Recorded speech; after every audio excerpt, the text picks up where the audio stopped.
Testing, BooTube. What is up? I am Why do I have a Santa hat? I don't know.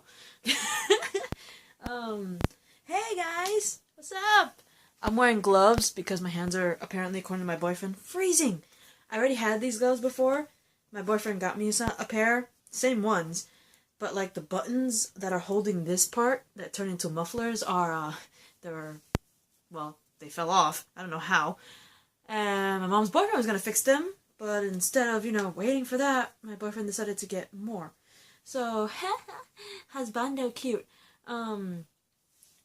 Today is Monday, and I've got at least an hour and 7 minutes until Supergirl episode 14 premieres.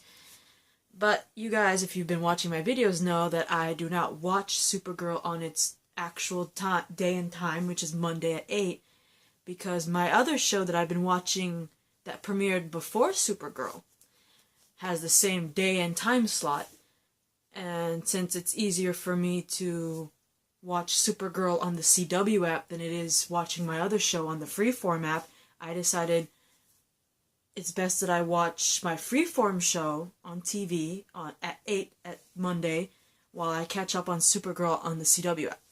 But anyway, I know I am 2 Supergirl episodes down. I have not done Season 2, Episode 12, which is titled Luthors, and Season 2, Episode 13, titled Mr. and Mrs. Mixie. I'm shortening the word to Mixie because I cannot pronounce that dude's name. So, let's start with Episode 12, Luthors. Apparently, from what I remember, Lena Luthor was called to testify against her mother, Lillian Luthor. And she's also encouraged by Kara to visit her mother Lillian to tell her how she really feels about her, right? And while that's happening, apparently a package containing a synthetic kryptonite. If you don't know what synthetic is, it's pretty much like a fake kryptonite. Is sent to Corbin. If you remember who Corbin was, he's the one who plays, God, I forgot his name already. Metallo. Blah! Metallo. Yeah, is it Metallo? I could never pronounce that properly without screwing something up. But Corbin plays Metallo in this show, and apparently a package which apparently has synthetic kryptonite was sent to him while testifying, and while that's happening, he has that synthetic kryptonite. He ends up attacking the courtroom, and he he manages to free Lillian Luthor, and they both managed to escape, despite the fact that Kara did intervene. They both still escaped. And, I don't know how, but from what I remember, apparently the police managed to acquire a video footage of Lena Luthor stealing the synthetic kryptonite from L-Corp. And they arrest her on suspicion of helping her mother escape, right? They think that, Lena stole this kryptonite from L-Corp, and she sent it in a package to Corbin, and which, of course, Corbin used to attack the court and free Lillian, right? And apparently, I don't remember how, because, this episode premiered, the day before Valentine's Day, which is February 13, and it's been a while, but I know for a fact, I remember the police, the video footage that police required that showed Lena, is apparently a fake video, from what I remember. But anyway, like I said, because pretty much Lena was framed with a fake video, she's arrested as a suspect for helping her mother escape. And apparently Corbin, he's sent to pretty much break Lena out of prison. And during that whole thing, Guardian's there trying to stop it, and unfortunately Corbin wounds Guardian in the process. And despite the fact that, Kara's trying so hard to defend Lena Luthor, because she believes that, Lena's innocent in all of this. She thinks she's being framed, right? Which obviously we know, well, not many people know. We hope so, because a lot of people like the friendship between Lena and Kara, right? And they're hoping to God Lena did not actually steal that kryptonite. I forgot how we find out it's a fake video, but I'm not sure if it was right away. But I had a feeling that Lena wasn't like that. I mean, there was another moment where we all thought Lena Luthor turned bad. I mean, remember before Lillian got arrested? We all thought Lena was bad there, but turns out she wasn't. You know what I mean? So I still had hope for Lena. But anyway, Kara attempts to defend Lena, thinking Lena's being framed, and she's met with so many people who disapprove. Like, everyone. Like, Alex, just everyone. Even Jean and Wynn are disapproving of Kara's defense of Lena Luthor. They don't like it, and Wynn's the happy one. You know what I mean? You would think that Wynn would at least give Kara the benefit of the doubt to trust her judgment, but apparently, nope, not even Wynn, right? And they all believe that Lena Luthor is guilty. Anyway, Lillian, meanwhile, takes Lena to a remote facility, right? And apparently this remote facility was pretty much set up by Lex Luthor just moments before he was in prison. And, sorry. Wrong throat. Something went down my throat. Oh my god, okay. There you go. Anyway, where was it? Yeah, Lillian takes Lena to a remote facility that Lex set up before he was imprisoned, and pretty much forces Lena to access a huge stockpile of alien weapons. And, one of these weapons Lillian pretty much takes, right? We don't know what she's really planning. All we know is that she obviously knows about this remote facility that Lex has. And, all we know is that out of all these weapons, she forced Lena to access a huge stockpile of alien weapons, and yet she only leaves with one. You would think someone like Lillian Luthor, who has all these alien weapons in front of her, would steal more than just one alien weapon. No, but no, she stole only one, which I thought was kind of kind of weird and out of place. Because if I was Lillian Luthor, and there's a bunch of alien weapons, I would take as many as I can carry. I mean, you see this, right? You see all these weapons here, and then you see that sword there? That's a double sword. You open it, and there's two swords, and then when you hook it in the bottom, it becomes, hang on, I'll show you actually. It's pretty freaking cool. See, two swords. And let's see, where's the hook on this stupid thing? La. See? Becomes one long thing. See? And unhook it again. Two. So, I would take as many weapons as possible. You know what I mean? And, god damn it, this thing never closes properly. I need to fix this, because, I think something got bent near the closing mechanism, and now it won't close properly. See? Won't close properly, which pisses me off. Anyway, where was I? Anyway, back here. Hi. Anyway, you would think, I would, if I was Lillian, if I saw a bunch of these alien weapons, I would take as many as I can carry.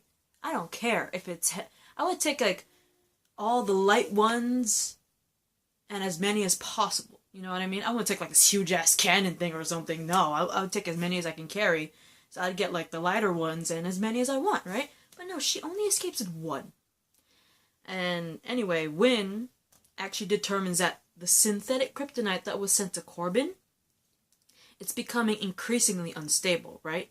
And he pretty much deduces, because it's becoming increasingly unstable, that sooner or later, but much sooner, it will explode, because it's already unstable and it's getting worse, and it will most likely explode on Corbin, right?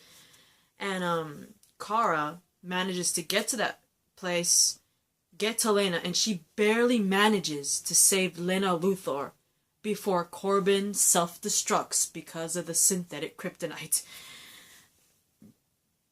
When I saw what was happening to Corbin, I really thought Lena was gonna die in that explosion. You know what I mean? I didn't think that Kara was going to make it. You know what I mean? And, she just barely manages to get Lena Luthor, just barely, before Corbin self-destructs because of that unstable synthetic kryptonite. Synthetic kryptonite and anything else that's, like, fake compared to the real deal, it's never safe. I mean, look at this synthetic kryptonite. It's obviously not real kryptonite. It's a fake-ass kryptonite. Those things are never gonna be, like, stable. They never are. If you looked at movies or TV shows where people have made man-made versions of stuff like kryptonite, they never go out very well. So apparently they have not learned. Anyway, yeah, Kara barely manages to save Lena just moments before Corbin self-destructs because of the synthetic kryptonite. And unfortunately, Lillian and Henshaw, who's apparently there, manages to escape by helicopter. This is what I thought was interesting. I already knew this, but the fact that they actually put this part of Lena's storyline in here is kind of cool that they did that. They're kind of keeping to the source material. Lena Luthor learns that she is, in fact, she's not an adopted kid, like, brought into the Luthor family. Lena Luthor is actually, in fact, a Luthor by blood. She's a blood Luthor. And because of that, she contemplates all her relationships with her entire family, especially her brother Lex. Because apparently, she's not just Lex's adopted sister. She's literally blood sister to Lex Luthor, right? So, of course, anyone would contemplate that. You are literally blood related to a bad guy. I would contemplate my life too, especially my relationship with my entire clan. But anyway, this is what I loved. I finally got my caramel moment, because apparently in this episode, Mon-El actually broke up. Remember in the previous episode, since Kara kind of broke Mon-El's heart, I'm not sure if it was episode 11 or 10, but remember Mon-El did that whole beautiful monologue about remembering he knew about the kiss all along, and that he has feelings for Kara, and Kara pretty much broke his heart and all that shit. And basically we saw that he ends up dating Eve. Remember Eve?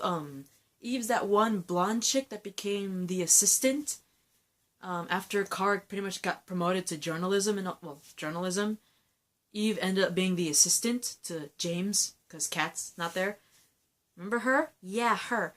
And remember when Mon-El first came into Catco and Kara pretty much caught him making out with Eve? Yeah, same Eve. Remember when Mon-El decided to try to move on and start dating Eve, and you saw how Kara was kind of heartbroken because at that moment she was actually going to tell him that she actually had feelings for him? Yeah, apparently earlier Mon-El did break up with Eve, and Kara and Mon-El end up confessing their beautiful feelings for each other in Kara's apartment, and they were about to kiss until all of a sudden we see, like, a dude show up out of nowhere and pretty much say, Kara Zor-El, I love you, right? And we pretty much find out in the next episode his name is Mr. I can't pronounce it, so I'm just going to short it to Mr. Mixie. But, yeah. Mon-El got cockblocked by Mr. Mixie, because they both confessed their feelings for each other. They're alone, they're about to kiss, and pff, Mr. Mixie floats in, out of nowhere, and then declares his love for Kara. It's like, okay. But anyway, interesting episode. It's an interesting Lena Luthor episode, especially when they went to the source material with Lena actually being a blood Luthor. I like that. Correct me if I'm wrong, because I'm pretty sure in the comics Lena Luthor is in fact a blood Luthor. Or at least half, if I remember. If I'm wrong, I'm sorry, but I'm pretty sure they are. But I like the fact that they put that. It's interesting seeing Corbin again. Lillian, I hate her. And, oh my god, I got my caramel moment only to be ruined by Mr. Mixie. Like, I can go to hell. But anyway, that is my reaction rant to Supergirl, Season 2, Episode 12, titled Luthors. And I know, it took forever, and I'm sorry. Goodbye, my loves. Goodbye. Goodbye. How do you stop this thing?